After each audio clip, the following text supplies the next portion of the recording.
በስመ አብ ወወልድ ወመንፈስ ቅዱስ አሐዱ አምላክ አሜን። ገድለ አቡነ ገብረ መንፈስ ቅዱስ ክፍል 3 ምዕራፍ 10። ከዚህ በኋላ አባታችን ገብረ መንፈስ ቅዱስ ከዚያ ወጥቶ ወደ ኢትዮጵያ ሄደ። አንበሶች ነብሮች እየተከተሉት 30 አንበሶች በፊቱ 30 ነብሮች በኋላ ሆነው። ከዚህ በኋላ ስሙ ገብርኤል የሚባል መልአክም እሱ በነፋስ ሰረገላ ሆኖ እነዚያም አራዊት በነፋስ ሰረገላ ሆነው ወደ ምድረ ከብድ አደረሰው። ዳግመኛ ደብረ ቅዱስ ወደሚባለው ወደ ዝቋላ ወሰደው። አባታችንም በውሃ ዳር ቆሞ ምስራቁን፣ ምዕራቡን፣ ሰሜኑን እና ደቡቡን ተመለከተ። የኢትዮጵያን ሰዎች ኃጢአትም አየ፣ በፊቱም የተገለጠ ሆነ። ዳግመኛ ወደ ባህር ተወረወረ። በቁልቁልም ተዘቅዝቆ ከባህር እንዳልወጣ በእግሬም እንዳልቆም በሕያው ስምህ እምላለሁ እያለ እንዲሆኖ 40 መዓልት 40 ሌሊት ቆየ። ስምህን የጠራ መታሰቢያህን ያደረገውን እምርልሃለሁ የሚል ቃል ወደ አባታችን ወደ አቡነ ገብረ መንፈስ ቅዱስ መጣ።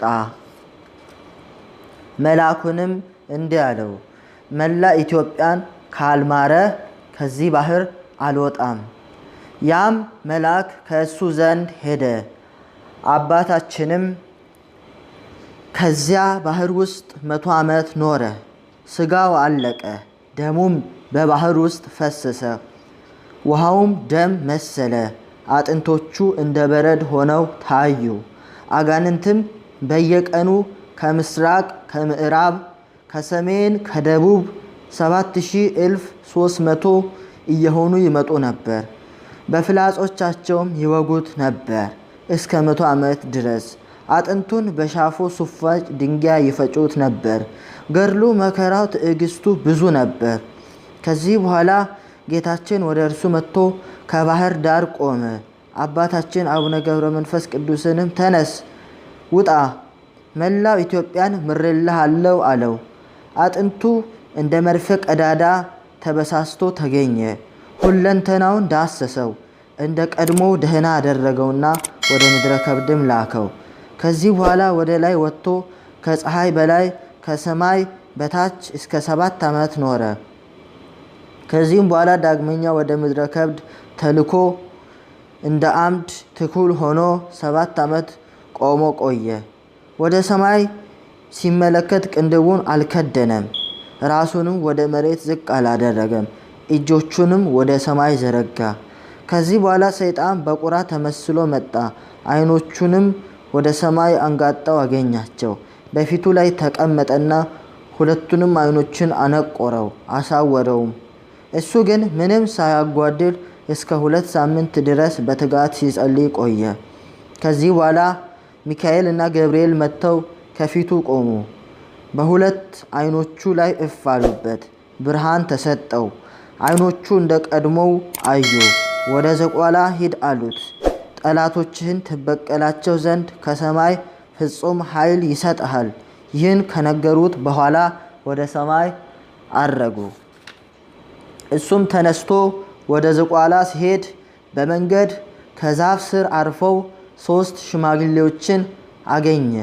ብፁዓዊ አባታችን አቡነ ገብረ መንፈስ ቅዱስ ባያቸው ጊዜ በልቡ ልሰወራቸው ብሎ አሰበ።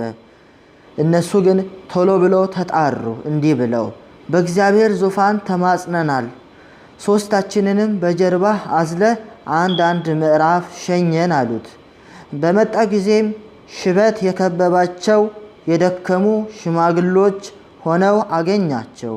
ከዚህ በኋላ ወደ አንደኛው ቀርቦ በጀርባው አዘለው፣ ከ1 ምዕራፍም አደረሰው።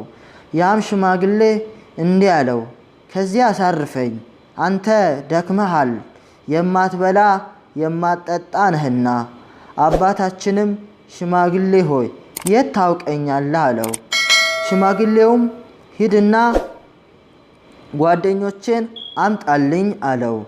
ተመልሶ 2 ሽማግሌዎች ካሉበት ደረሰ። ሁለተኛውንም ሽማግሌ ተሸክሞ ወደዚያኛው ሽማግሌ አደረሰውና ከእሱ ዘንድ አስቀመጠው።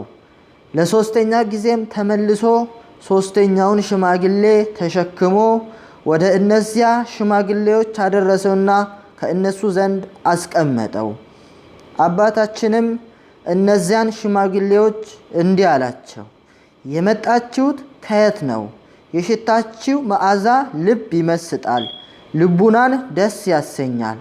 ሦስቱም ሰዎች ተነስተው ቆሙና ለአባታችን በአንድነት በሦስትነት ተገለጡለት። አንድ ሲሆኑ ሦስት፣ ሦስት ሲሆኑ አንድ ናቸው። የአበው አለቃ አብርሃም በመምሪያ አጸድ እንዳየ አባታችንም እንዲሁ አየ። አንድነትን በሦስትነት ሦስትነትን በአንድነት አየ። በያቦቅ ወንዝ አንድ ሰው እስራኤል የተባለ ያዕቆብን ባደረባት ሌሊት እንደተጋደለው እንደባረከው እንዲሁ ለአባታችን ገብረ መንፈስ ቅዱስ እግዚአብሔር በሦስትነቱ ተገለጠ፣ በጀርባው ታዘለ፣ በመንፈስ ቅዱስ በረከትም ባረከው። ያን ጊዜም የእግዚአብሔርን ክብር አየ። የእነዚያ አረጋውያንም ፊት ተንቦገቦገ፣ ከመብረቅ ብልጭታ ከእሳት ነበልባልም ይልቅ 7 እጅ በራ። መላእክትም ወርደው ለክብር ባለቤት ሰገዱ። ሰማይና ምድርም ተነዋወጡ። ተራሮች፣ ኮረብቶች ወደቁ፣ አለቶች ተሰነጠቁ። በዚያች ሰዓት ታላቅ ፍርሃት ሆነ። ደቀ መዛሙርት በደብረ ታቦር ፍጹም ምስጢርን እንዳዩ። ቅዱስ ወንጌል እንዲህ ይላል፣ ወደ ደመና በገቡ ጊዜ ከደመና ውስጥ የምወደው ልጄ ይህ ነውና እሱን ስሙት የሚል ቃል ከደመና መጣ። ያን ጊዜም ደቀ መዛሙርቱ ፍርሃት ድንጋጤ ያዛቸው፣ በግንባራቸውም ፍግም ብለው ወደቁ። ነቢያትና ሐዋርያትም እንዳዩት ይህች መለኮታዊት ጸጋ መንፈሳዊት ሀብት ለብፁዓዊ አባታችን አቡነ ገብረ መንፈስ ቅዱስ ተሰጠችው። ጻድቁ ዙሪያውን በከበቡት በምስጢራተ ጎርፍ የተዋጠ ሆነ፣ ራደ፣ ተንቀጠቀጠ፣ በምድር ላይ በግንባሩ ወደቀ። በማይመረመር ኃይል ለተገለጠለትም ኃይል ሰገደ። ከዚያ ከተገለጠለት ግርማ የተነሳ እንደ በድን ሆነ። ለጻድቁም ሕልም የሚያልም መስሎት ነበር። በራእይ ውስጥም እሱን ራሱን እነዚያ አረጋውያን እንዳዘሉት ሆኖ ያያል። እስከ 7ኛው ሰማይም እንዳደረሱት ወደ እግዚአብሔር ዙፋን በደረሰ ጊዜም እነዚያን ሦስቱን በአንድ መንበር ላይ በሦስት አካላት በአንድ መለኮት አየ። ከሰውና ከመላእክት ከፍጥረቱም ሁሉ አንዲት ምስጋናን ያመሰግናሉ፣ አንዲት ስግደትን ይቀበላሉ። ይመሰገናሉ፣ አንዲት ስግደትን ይቀበላሉ። ሐዋርያ ጳውሎስ ስለ ራሱ እንዳለ በክርስቶስ የታመነ አንድ ሰው አውቃለሁ፣ ዘመኑም ከ14 ዓመት በፊት ነው። በስጋው እንዳለም እንደሆነ ከስጋውም ተለይቶም እንደሆነ እንጃ፣ እግዚአብሔር ያውቃል። ያንን ሰው እስከ 3 ሰማይ ድረስ አወጡት። ያንን ሰው እኔ አውቀዋለሁ። በስጋው እንደሆነ ከስጋው ተለይቶም እንደሆነ እንጃ፣ እግዚአብሔር ያውቃል። ወደ ገነት አወጡት። በዚያም የሰው ልጅ ሊናገረው የማይቻለውን የማይመረመር ምስጢርን ሰማ። እንዲሁ ዛሬም በዚህ ወራት ለዚህ ለታመነ ሰው የቤተ ክርስቲያን ማህቶት ለሆነው አቡነ ገብረ መንፈስ ቅዱስ በማይመረመር ክብር እግዚአብሔር ተገለጠለት። የማይታወቅ መልክ አየ። ሰው ሊናገረው የማይቻለውን ምስጢር ሰማ። የጻድቁ የአባታችን የአቡነ ገብረ መንፈስ ቅዱስ ክብሩ ራእዩ እንዴት ድንቅ ነው! ስለዚህም አሁን የእግዚአብሔር ጌትነት ጥልቅ ባህሪውን እንመረምር ዘንድ እንደፈቀደ ይሰራል፣ እንደ ሐሳቡም ይፈጽማልና